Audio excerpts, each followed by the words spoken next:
Good morning, ladies and gentlemen. Well, we knew this week would come when finally we get a vaccine or the news of an impending vaccine, and that is basically what the risk dial has been warning for weeks and weeks and weeks now, that we are in a bull phase. I have absolutely no doubt that this bull phase will continue for quite some time, but it's going to have its ups and downs like any other bull phase. There is absolutely nothing here that tells me that we are anywhere close to ending this phase. The moving averages are only now above the 50s, so they have a lot of room to go higher, and probably quite a bit higher, let's say 10% or so, over the course of the next 6 to 9 months. So, if we look at the weeklies, we are only in the mid 50s. We can go quite a bit higher, and if we look at the monthlies, we're still, we're still around the 20s. So really, we can do quite a bit. It's going to last. This is going to be a bull market leg which is going to last many months. If we now look at the Blue Angels, the expectations of earnings have started to rise quite substantially. This is a trend which I don't see ending anytime soon. We saw last week immediately JP Morgan expanded its expectation of earnings up to $178. They will expand, everybody will fall into line, it'll be expanded on and on and on into the 180s and things like that. So what really becomes crucial is knowing what multiplier is the right one, and as long as bonds stay contained and the yield curve stays contained, and I will discuss that in a moment, I really see that the market will oscillate somewhere between the 20 and 24 area, with 22 being a reasonable level to be at for quite some time. Now, will that change over time? Yes, it will, but I think for the next several months, 22 is going to be really the midpoint that people assume is reasonable. What is the yield curve telling us? Well, we had a net change of 3 basis points over the course of the week in terms of steepness between 2s and 10s. 2s, regardless of the vaccine, are completely anchored. There is no way the Fed is going to do anything for a long, long time. And that is basically what the yield curve is telling us. I think only if it starts now significantly steepening beyond 75 that we have to ask ourselves what on earth is going on. But for the time being, absolutely no reason to worry that the bond market is giving you any signals that something strange is going on in the economy. If you start steepening above 75, that is actually a sign of strength, isn't it? That's a sign that we are having a faster recovery, which is good for certain sectors, bad for others, and overall not that wonderful for the market. It's decent, but it's not wonderful. I would much prefer to see these spreads remain constant at these levels and not get too excited. Now, the one interesting development that I saw in the yield curve, and it does make fundamental sense, is actually that the 5s, 10s continued to steepen and now are at their most steep for several months, while the 5s, 30s actually flattened a little bit, still within this 123 down to 140 kind of range. But this is interesting, and I will show it to you. What are the implications? The implications are that people are now thinking as follows. Between now and 5 years out, nothing much is going to happen. The tightening of the Fed could come out after year 5, but the fact that 530s are actually flattening tells you that people think that even if between year 5 from now and year 15 from now, let's say, rates go up, they will go up by minimal amounts, absolutely minimal, and that the 30-year at a yield, just over 1.5% actually represents value. So what the curve is showing you, by looking at the fives, tens, probably steepening out another few basis points to around, 60 basis points. That shows you that the expectations is for rates to rise only, in 2025, 2026. That is where we are pushing out the expectations to, and even then, 30s represent value, which basically says that the market is not looking for any significant pickup in inflation overall over the course of the next 30 years, and really rates are going to remain well sub 2% for as far out as the eye can see, and that is really nothing but, can be termed as nothing but bullish for the equity markets in terms of long-term multiple valuations, as far out as the eye can see. This is a weekly chart of TLT. I was very impressed by how well the long end of the curve held in last week. Very impressed indeed. It just showing no impulsion whatsoever. If now all we are doing is basically trading between 162 and 149 over the course of many weeks, that is very supportive of the equity markets and the multiples. This is where we started the year, around 136, and if we ended somewhere in this area, that is going to be nothing but bullish. There is absolutely no pressure on long-term rates. People are seeing value even at these very low yields, and when one looks at how much of the world is trading at negative rates, that tells you something. It's unlikely that we're going to see much pressure from rates, from what I can see, for a long time. The bond market is absolutely supportive of equity market valuations by being this firm at these levels. And this bond market firmness is leading to this. This is a weekly chart of ITOT against governments, new all-time highs. It's confirming that the bull market will continue, and this is on a daily basis. You can see quite clear break. Now, whether we dip below a couple of times to get people out, or whether we just keep on going, tough one, but I'll address that later. But I think the trend is clear. From now on, ITOT Gov can move out, and that's all that can be said. If we look at some other spreads, let's have a look at SPY over IEF.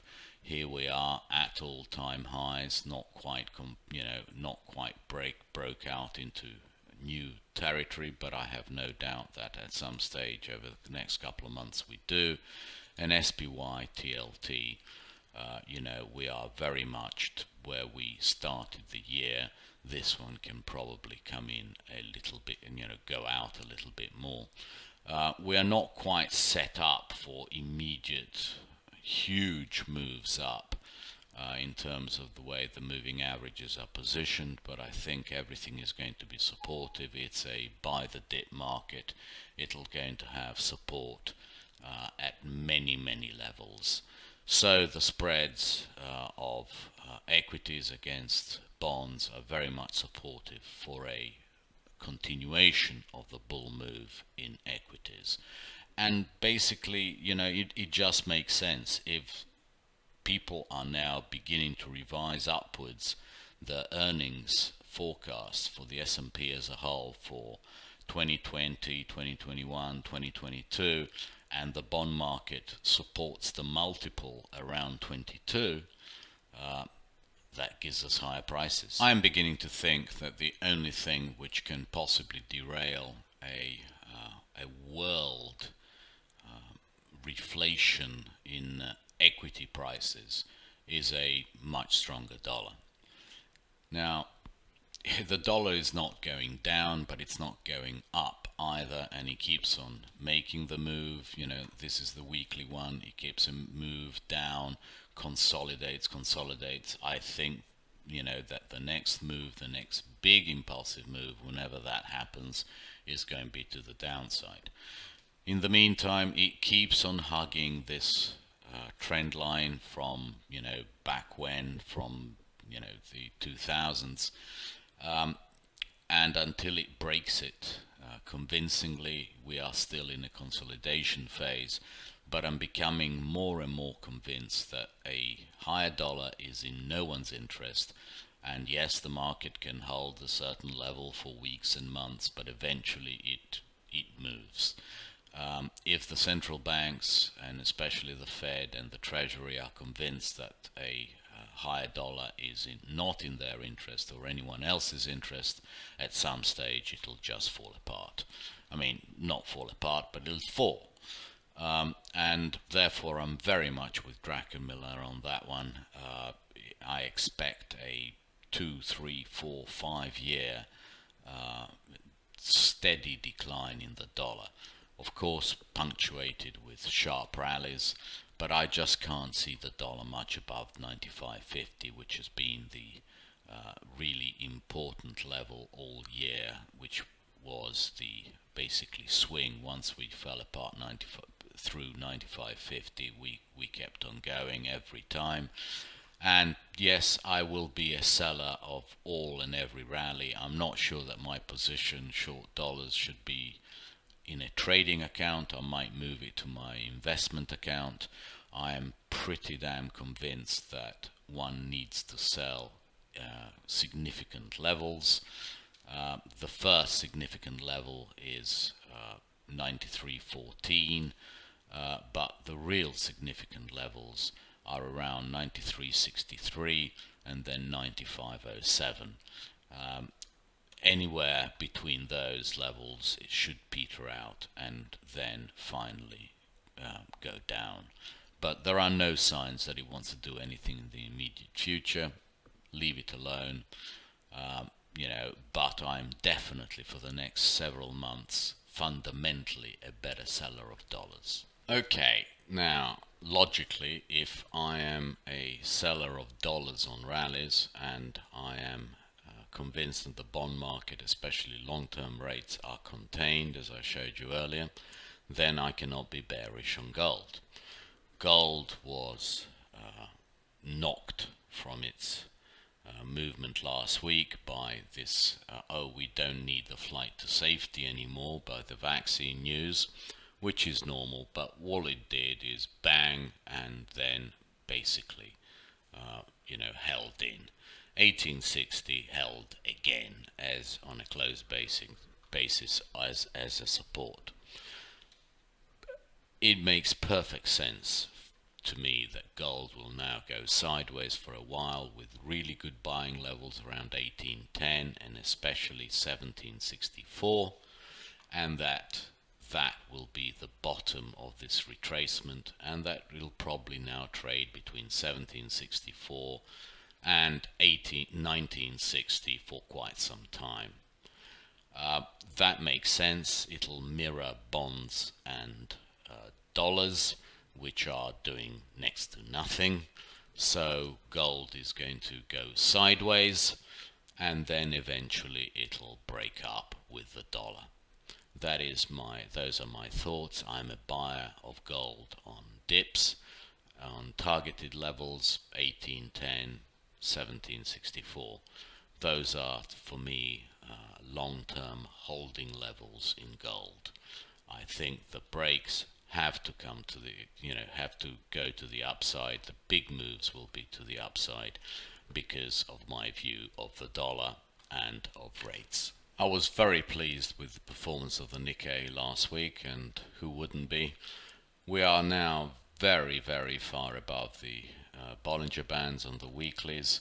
Some retracements down towards the previous highs around 24,600, 500 would be only natural. I don't think it'll go that far. I think it'll always stop just short, not allow you to buy it. I am long, and I will continue to be long because I think this market belongs to at above 30,000, and I think it's going there. I've been convinced of it for a year. This thing, of course, tested my bullishness, but I'm now convinced that we are going to get a move like this upwards here. I think the Nikkei is going to continue to be my focus, as well as EM. This is EM. It's interesting how all the markets that I like the Nikkei and EM, are significantly above their weekly Bollinger Bands, while the US, you will see in a moment, is at them. To me, that is a sign of strength. That is a sign of strength for Nikkei and for the EM. As I said, dips, eventually goes higher. I think that now, any kind of dip to 47.93 is the first level, and then dips down towards the 46 area, but I don't think you're going to get them. It's just too strong. Any kind of 2-3% dip is now a buy, or buy calls or whatever, because I think easily it's going to take out this level of 52 over the course of the next 3 to 6 months, and it's going to do quite a big moonshot. It's been in this range for decades, and when it breaks out, it's going to be very, very significant. You should always every day download the deviations from the site, from risk dials. The market is doing absolutely nothing wrong. It gets to the red zone, it comes back a little bit, it consolidates. That's why I think some time is needed before we can push up. As you saw from Nikkei and EM, which I think are leading markets now, they need to consolidate a little bit. So does the US, because it's right into the red zone, and we will look later on at what is going on in a shorter time frame. But all this is indicative to me of a market which will not go down, or not go down very much. And in fact, XLK is building very nicely for a little bit of support here to do a zoom itself. Now, my favorite, which is XLF, because it makes fundamental sense, has already started pushing this up, but even this needs sideways before it can go up. So please download this so you know exactly where you are. The reason why I sold XLF at 27th, half of my position, is because I saw where on earth we were outside the red. I will feel, he could easily do one of these jobs and come back and test everyone's resolve, and I will examine XLF in, I think it's becoming a new leader. I will examine it in much more detail in a moment, but it just gives you the idea of where we are, where all the sectors which should be leading are now in the red, and that gives the market an opportunity to stop people out on the downside before it takes off without them. Examining SPX, what we have to be aware of is that we are above the monthly Bollinger Bands. Now, that is never good. The market hardly ever does not retrace to below the monthly Bollinger Bands. If we expand that, we will see. If we do expand it, no, it won't work. Let me try again. It hardly ever stays below, above the monthly Bollinger Bands, which come at 35.60, or if it does go above, it retraces either 1 month or the next and comes back to this middle line. That's very much what I expect. Test probing upsides with sharp retracements, probing upsides again. I think the downside levels where you pick up stuff are now pretty damn set in stone. If we look at the weekly, we find very much the same kind of picture. We are at the upper Bollingers. We couldn't close the week above the previous high, but I have no doubt that we will poke our heads above it. So the weeklies are showing exactly the same as the monthlies, and the dailies are beginning, the more they go sideways, the more the Bollinger Bands will open. But that's not going to do much good, because these will only be spikes then, because the daily time frame will allow it up to the Bollinger Bands, but the weekly and the monthlies will cause retracements. So I think that we are going to do in SPX much as we are doing in Nikkei, which is basically consolidate at higher levels with sharp moves down, which just fail to get to the level that you want to buy at. What are the levels that you want to buy at? Well, I think those are pretty damn obvious: 35.01 and then 34.28. Those are the levels that you really want, and the market is just going to stop just short of them. It might give you the 35.01, but I now doubt it gives you the 34.28. So I will be a buyer at various levels that I will indicate to you over the course of the week. I'm not chasing upwards. I prefer to own puts against being long of XLF, which is now a leader.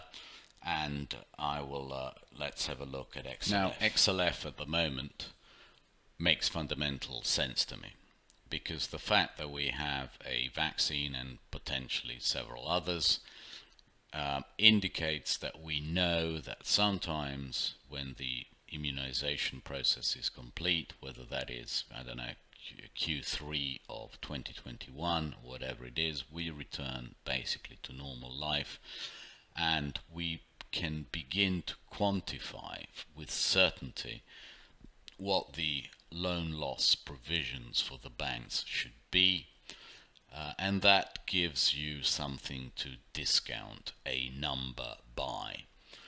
I think the banks have probably very much overstated what their potential loan losses will be, and when they start restating those numbers go straight to the bottom line.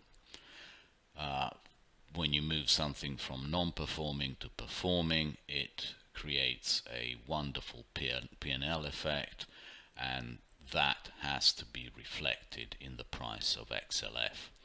I think that we broke through this very important level, that this area that it was trading between 29.52. It just couldn't go above 29.52. I think now that it's above 29.52, it trades between there and this level, which is around 28.70. I think into year end it's going to be a really good performer, and all it has to do is stay above 25.92. Stays above 25.92, which I've marked. I think it's going to be a runner into year end, possibly even above 28.70. And to me, this is going to be a leading sector over the course of the next few weeks. VIX is at a very crucial stage. 22.51 is extremely important. If we manage to close below it on a weekly basis, I think that we are in a new range, with 22.51 as the top and 16.08 as the bottom. That will be the first time since coronavirus, and basically we will be filling this gap into it. That shows you that the market is going to be normal again, i.e. an uptrend with contained downside. I wouldn't be surprised actually if the new trading range is 27 down towards 17, which shows you that it's an uptrend but with significant drawdowns just to stop people out and before the market goes higher again. I am bullish. The market, there's absolutely no doubt in my mind that we are in a bull phase, but I think there are going to be dips and people are going to get stopped out. It's a simple. And here we are in the summary table. Nothing much going on in here. I told you that I think probably 10s is now the weakest part of the curve. 30s are holding in amazingly well, and that's causing the 5s, 10s to basically steepen out. But as long as none of these levels, and I think especially 5s, 30s, the 140 level is very, very important. As long as nothing gives way, the market is supported. SPX, reasonable to have 170 expectation times 22 gives you 3,740 by year end. That is the kind of thing that the market is discounting. That is why I think it's you should expect the dips, because I showed you where we are in the Bollinger and the diversions. You should expect them, but you should buy them. There's absolutely nothing to worry about, I don't think, anymore. DXY, I've told you what I think. I think 93.60 could be all she wrote on the upside, and I'm definitely a seller of these rallies. I gave you the levels. Gold, I can't be bearish. At my levels, so that should be 1810, shouldn't it? Well, there you go. At my levels, which are these 1810 and 1765, that is where I want them. It's as simple as that. I just cannot get bearish of gold. There is absolutely no reason. As long as the DXY continues doing what I expect it to do, and the curve does this, gold cannot go down fundamentally.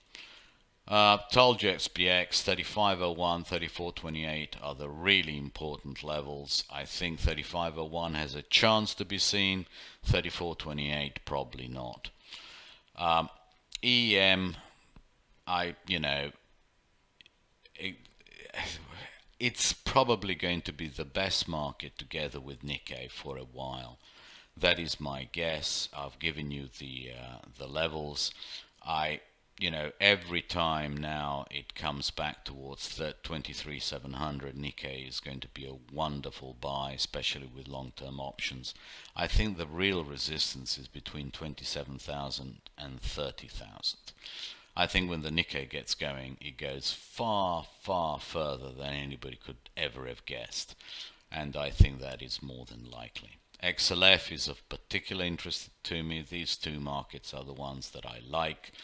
And I've given you the levels. As long as it's above 25.92, nothing much to worry about. And here we have the level that I certainly expect, 28.69. I just want to make one final announcement. I will be getting married on next Friday, and therefore this is the last video for the next 2 weeks, as I will then be on holiday, on honeymoon. Wish me luck as I embark in this last phase of my life, I hope. So in any case, I will be looking at the markets, because I'll be taking my laptop with me, and I'll devote half an hour and tweet any change of views to this. So please print this out, have it with you. If anything, if I change my mind on anything over the next couple of weeks, I will be sure to tweet it to you. Thank you very much indeed, and tweet you on Monday.